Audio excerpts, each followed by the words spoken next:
We're back with another every hour exercise where we encourage you to get up from your desk every hour and do 5 minutes of exercise. Why? Because frankly, it goes a long way to helping to reverse the side effects of prolonged times of sitting. Today I'm going to show you two new movements, the shoulder roll and the neck side bend. So first of all, the shoulder roll. Like the military says, the devil's in the details. So there's better ways to do some of these movements than others. So pay attention to a couple of these details. Basic shoulder rolls are just like so. You're just rolling your shoulders, right? But watch me from the side. Imagine I've got a pencil sticking out of the side of my shoulder and a piece of paper right here, and I'm tracing circles, right? So here's a circle on the chalk wall. Trace the circle.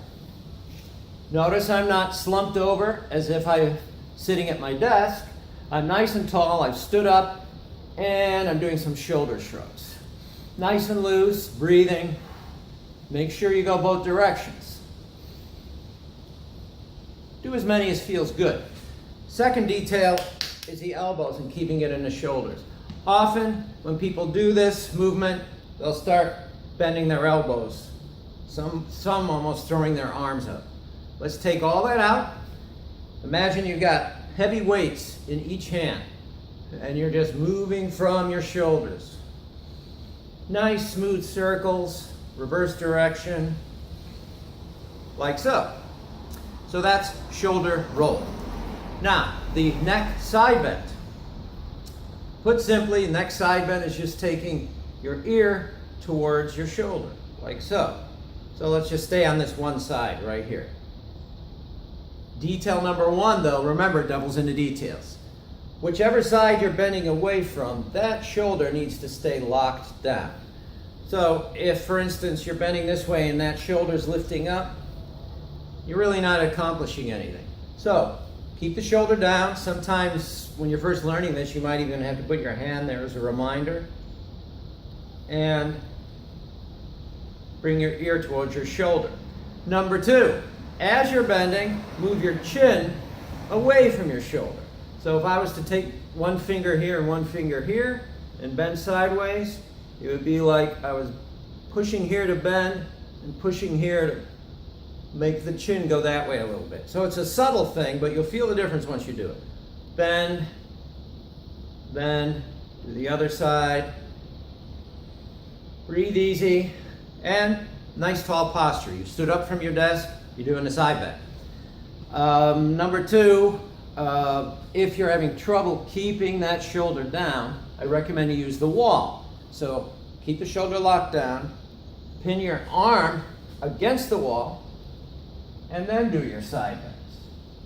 You're gonna really feel it if you do that. I recommend you don't crank on your neck too much though. So here's the last point I wanna make. Most people,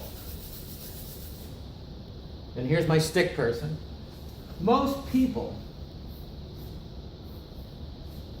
are very locked up somewhere in their neck and shoulders, right in this area here. Some so much that it moves as one unit. Shoulders and neck can't move by themselves independently anymore.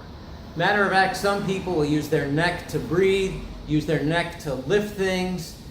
Let's start practicing the coordination and put these movements together to make them move independently. So you remember the old thing about chewing gum and rubbing your head at the same time, or this trick? Kind of the same thing. So start your shoulder rolls, and then start moving your neck independent. You can do the side bend, or even better, maybe the neck twists that we had in another episode. That's it for today. If you got any questions, please don't hesitate to ask. I'll see you next time.